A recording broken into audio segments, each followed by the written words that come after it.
AITA for unintentionally getting a midwife fired? I'm active duty military. My wife and I began trying for a baby about 2 years after we got married, and after a few months she got pregnant with our first child. About 6 weeks after she found out, I was deployed for a 6-month stint. Sadly, that meant I would miss all of her OB appointments except the very first one to confirm she was pregnant. Early in her pregnancy, she decided using a midwife would give her a better birth experience, and I was totally on board because she's the one giving birth and I wanted her to feel 100% confident in the people assisting. It had also been decided that the people in the room, aside from medical staff, would be me for obvious reasons and one of our mothers.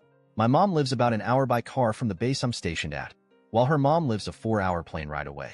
Ideally, her mom would be able to get there in time, but she loves my mom too and was okay with her being there if labor went fast and her mom couldn't make it in time. Fast forward to me getting back from the deployment and her being really close to giving birth. Like due in a week close. She was supposed to have an OB appointment that I would be able to go to, but ended up going into labor very early on the morning of the appointment. We go to the civilian hospital and they confirm she's in active labor. I called her mom, who immediately booked a flight that would have gotten her here at about noon. Then my mom, who came to the hospital a few hours later.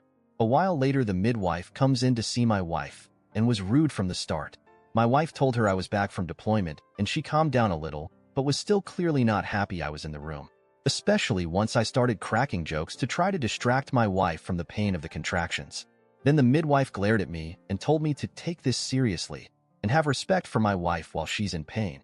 I thought her hostility was weird, but was more focused on my wife and doing all I could to support her.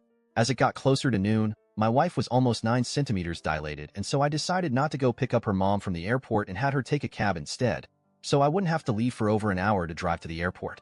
When her mom did get to the hospital, I left the L&D floor briefly to go downstairs and pay the cab driver so her mom wouldn't need to.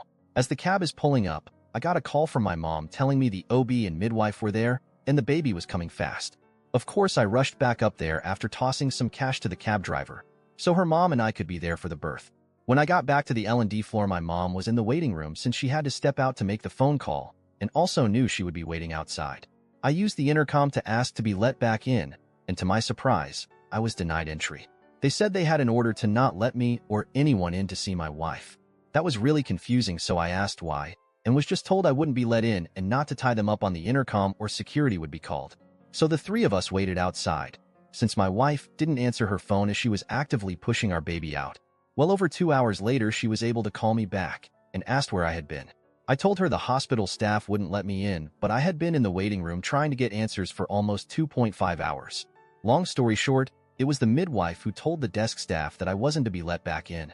She lied and said my wife had reported I was abusive and she didn't want me there. So not only did my poor wife have to give birth alone, and without me or her mom there for support, I missed the birth of my daughter.